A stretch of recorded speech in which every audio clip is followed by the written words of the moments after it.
Okay, so I'm here with a really good friend of mine, Hi, Ray. Joanne K. Smith. How's it going? It's going great. Good. I just want you to tell the listeners a little bit about yourself. Sure. You mean professionally speaking? Yes, professionally speaking. You got it. Okay, I know you're a therapist, but Yeah. explain to them exactly in detail Sure. what it is that you do. Okay, so I have a master's degree in social work from the University of Toronto. Okay. And I've been practicing for about 15 years. I have a private practice. Okay. So people come to me for different reasons. So I might get a referral from family doctor, for example. Somebody might go to their family doctor. They might be voicing complaints about depression or symptoms of anxiety, having problems in relationships, issues with feelings of loss or grief or fears, and they need someone to talk to. They often come to me because it's not that they don't have support systems in their life, but those support systems aren't objective because they are also part of the emotion, part of the story. So people want to have an objective place to land. And sometimes people come to me for other reasons. I have some clients who are facing different issues in their life, maybe through the law. Okay. Criminal issues, and they need to help have their charges absolved. So it might have been anger management or harassment or sometimes even assault. So they need to come in and work out what's triggering them. Now, and do you causing deal problems. with mostly the blind, would you say? I think that the way I approach therapy with people is I look at the entire picture. I don't just look at one part of a person. I want to know about their family, their background, their history, their relationship history, their job, their stressors, what they do in their spare time, what their hobbies are, what makes them feel good, what makes them feel bad. So it's a pretty broad picture that I want to try and capture when I meet people. Because we want to use all those things to help them move forward. Okay, that's good. Now, can you tell me some common myths about your Sure. profession? Like, I know a lot of For people sure. think it's a male-dominant profession, Okay. but like, what are some of the myths that you made? I think probably the most common myth is more about the stigma that Okay. people feel about coming in for help when they have a mental health problem.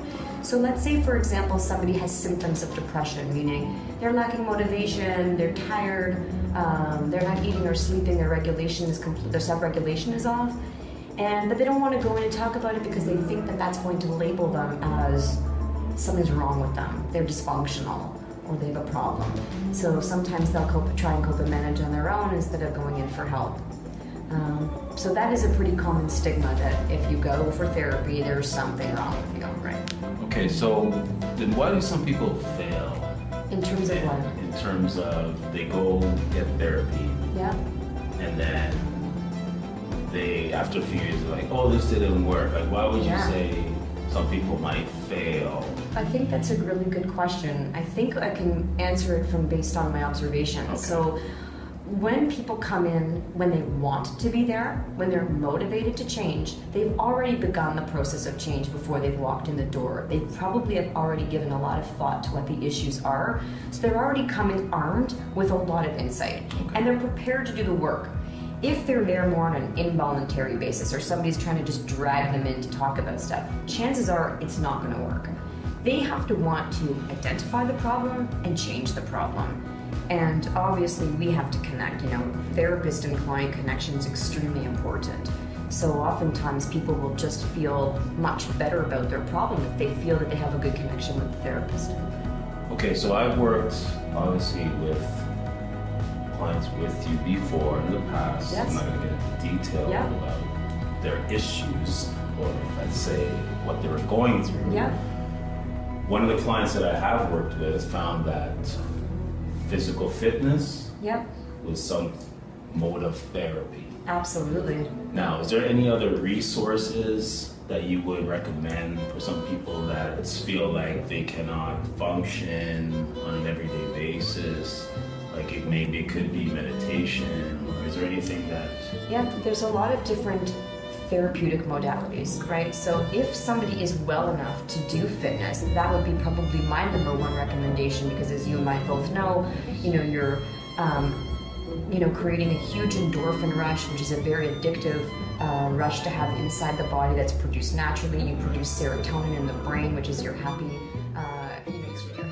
continue keeping. What hurdles would you say you'd have to overcome personally and professionally? I talk too much. So, in any case, that might be one hurdle that you'd have to overcome as a therapist. Also, burnout, fatigue, you know, if you're in your office, you're, you know, engaging with people, hearing problematic stories, it can be quite draining as well on yourself. So you have to make sure that as a therapist, you have your own modalities of self-care. Right. So very important as a professional, like, you know, you still have to continue your own workouts, have your outlets, have your escapes, treat yourself well, feed your body, feed your mind. Right. No different than anything Actually, that was one of my next question I was going to ask you. Yeah. Because sometimes you deal with, let's call it, negative aspects or issues. Sure. How do you deal with that? Like, we see on TV, we see on movies, like, for instance, I'll give you an example, like in Sopranos, when the therapist had to get therapy because she couldn't deal with all the stuff and Yeah. issues she was absorbing. No, this is actually a From the very, individual. yeah, no, you're bringing up a really important aspect of therapy for the therapist is Right. that when we're going through our education, one of the things that we are asked to do is to have a therapist to debrief with. So it's very common for us as colleagues to call each other up and say, look, I got to talk about this case, or I need to get this one off my chest, or I wouldn't mind bumping this one past you, just to, you know, get some perspective on it, make sure that I'm handling it, make sure it's not impacting me. So that is something that we are encouraged to do. I think that it also depends on the population of people that you're working with. Okay. So it depends, like, so for example, if I were a social worker in a hospital working with burn victims, that might be a fairly heavy laden, traumatic kind of work, because I'm Right. also seeing the visual pain of people, not just the psychological. So you do have to make sure that you put into place proper supports and debriefing mechanisms. Okay. Yeah. Now, can you tell the people how you actually got into this profession? Like, what made you want to become a therapist? Oh, God. I know it's I could tell you a lot of stories, but I think at the end of the day, I think I always recognized, even when I was really little, that I was an empath, that I really cared a lot about people and had a maybe oversensitivity to people's pain. Right. And it hurt me to see other people hurting. Okay. And I think that somehow over time internalized into, how do I do this? How do I don't even think I planned to make it into a profession. I think it just sort of developed that way. I started off actually as a school teacher before I did my MSW, but I felt so compelled, even seeing the kids in school struggling, that I recognized that the side of the scope of practice that I wanted to be participating in Right. was more the therapeutic side. So I went back to school, and here I am. And I love it. I'm very honored to sit in that space every day. People have a lot of bravery. It takes a lot of courage to come in and drop all your problems out loud. Yes. You know, I really respect people that come in and are able to do that. You know, I feel like we're twins, because that's exactly how I felt when I got into this profession. I Right. felt like I just felt good helping people. Exactly. You know, and that actually made my day. And Yeah. just to hear and go through what people are going through and help them, it's And it may satisfying. sound self-serving, like, hey, I like helping people, so that makes me feel good. You know, I can hear how that could probably sound, you know, self-indulgent, but I think at the end of the day, it does come from a really healthy, good place. I just want to be there to help people. I hate seeing people uncomfortable and in pain. I just want to see them solve their problems, move on, and be happy. Maybe we're no just judgment, angels, just though. you know. Maybe you are. Yeah, it's really cool. Now, I want to ask you, like, maybe you already answered it earlier, but if you weren't doing this profession, if you weren't a therapist, what would you have done? And let's say it wasn't a teacher. Was there be anything else you want to do? Because a lot of people don't know this, but Joanne, I'll let you tell them, is an amazing dancer. Amazing dancer. You guys got to see her dance. So I'm not sure if you would be doing that professionally, but I know you're good at it, and it's something that's probably therapy for you. Oh, yeah. It's probably therapeutic. For sure. But can you... There is no question in my mind that if I wasn't doing therapy or some form of, because I think therapy is a lot of teaching anyways, that it would probably be something in the personal fitness industry, be it dance training, education, physical fitness. I think that would definitely be something. I mean, I taught dance for years growing up when I was a young person making making some money to get my extra change, pocket change. Tell us about that. When I was and I did try my hand at. I did do some professional dancing in my 20s before I started ballroom dancing years ago. I was doing some different shows in industrials in Toronto, and but professional dancing is a pretty cutthroat type of job, so Yeah. starving artist. But yeah, definitely if we're talking about from a point of view of passion, it's something I absolutely love. Okay, that's good. Okay, so I just want to get a little bit off topic and Yes. ask you just a couple personal things. Sure. Like for instance. Okay, I'm ready. I'm bracing myself, right? I never know where this is going to go. Okay, on a scale, Oh boy. Of It's a 1 to scaling 10. question. Shoot. how weird would you say you are? Okay, I love this question. You know, I think I'm kind of weird. I think I'm a weirdo. You know, and I embrace my weirdness. Nice. I don't think that I appear weird, but I think maybe because of my line of work and maybe because I've always been in the subculture of dance, Okay. you know, which it can be a bit of a fringe society at times. Right. I'm a pretty open-minded girl. Okay.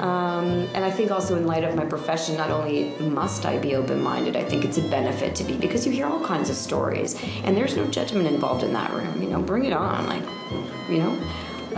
So I think my weirdness is probably an asset because anything goes for me. I'm pretty open. And you know, that's what makes you special because you don't live in the box. Like, Definitely, you know, I'm not you in the have box. You have boundaries, but you don't have boundaries. And I've yeah. been around some people that you know in your profession, in the dance In the industry, world, yeah. industry, and some of them are just they're upset or there's this I don't know what it is, but you're free.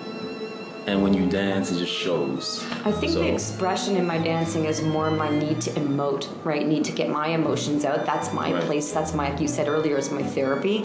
But definitely I would be not being honest if I didn't say that I have had to also work on myself. Okay. Work on my own ego, work on, you know, my own triggers inside of, say, my dance world. Even also, for sure, inside the profession, you have to be very well aware of what your own personal triggers are so that you're not reactive. Right. And we'll still react. Okay. But definitely to be on top of that and aware, I'd have to say I've had to work on that like everybody else. Okay, so with that being said, what is your favorite curse word then? Because I've heard some curse words Oh, upstairs from a lot of gosh. people, Yeah. but do you have one? Or is it more like sugar? Or It's is definitely not sugar. It is definitely one of our classics. Okay. I'm horrified to admit that I swear, and my mother would be so disappointed. I'll make sure she doesn't listen Right, to this. exactly. But I do tend to drop the F-bomb. Okay. I'm an F-bomb kind of girl because there's something quite satisfying about that Yes. word in particular, even though I understand that it has a double meaning. But I definitely think that probably would be my go-to word if I'm pretty stressed out.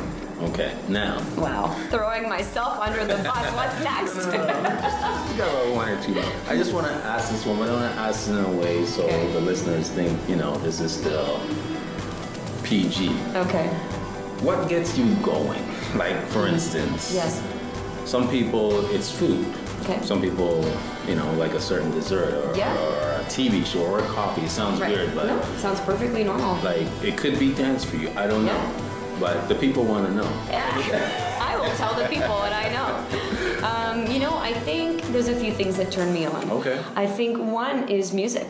Nice. I think when I hear music, and I hear especially something that has a rhythm or a beat, it speaks to me. I really feel it. Like I almost get butterflies, like I'm falling in love. Like that's sort of the feeling I get when I hear great music. Okay. So for example, I love salsa dancing and bachata because it has that excitement, that live, you know, it makes me feel alive. Okay. So I would definitely say that music turns me on, and of course, paired with that, so much in my life has been dance. So in a way, those two things are so merged Okay. that I almost can't separate them. And tell what dances do you do? Because I wasn't aware that you do like bachata. I do I love know that you do stuff. the ballroom and I it's do. salsa, right? I do love my street dances. I love to go to salsa clubs and let loose. I don't get a chance to very often, given my, you know, structure of my lifestyle. But I love salsa and bachata, and of course, I love all the ballroom dances, the Latin dances, which I've just started learning this past year. I'm crazy about those two. I have fabulous instructors that have helped me, you know, come a long way. So I do love those things. But in terms of turn-ons, you know, I think sometimes it can be the simple things like hanging out with my dog. Okay. It can be a glass of wine and a beautiful Right. sunset. I'm a romantic at heart, so I think typically romance speaks to me, whatever form that comes in. Okay. Whereas I don't get, for example, turned on by, oh, there's a Gucci bag. Like, wow, that doesn't do it for Okay. me. Okay. And probably high up on my turn-on list is deep conversation. Oh, okay. I am fascinated by people. I am incredibly interested in how their mind works, what they're feeling, be it in the office or outside. I think I'm pretty much the same wherever I go. Okay. So I love hearing people's stories. I want to know what makes them tick. That's exciting for me. Beautiful. So you're the perfect one for your profession. That's really good. I don't know about perfect, but I guess it's maybe a good fit. Okay, now this one is just for me. Oh, God. Now I'm getting nervous. Don't worry. It's very simple. Okay. It's something that I take within after Okay. every show. Room, desk, or car? Which one would you clean first? Room, desk, or car? Or car. Which one I'm would you going to say car. And why is that? You know what? I love my car, and I spend a lot of time in my car. And my car, I never thought I'd say this as an adult, but I dig my car. My car means something to me. It's a bit of a status for me right now, the kind of car that I'm driving. It's not a super fancy car, but it's a really beautiful car. And I like it to look like how I feel. Okay.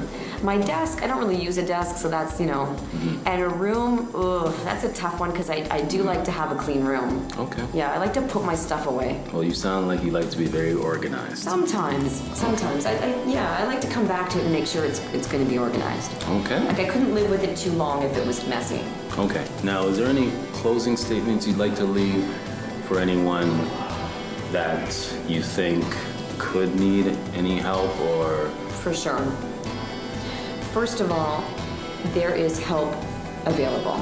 Okay. And there's help out there. And no one should ever suffer because they're having bad thoughts or their fears are eating away at them.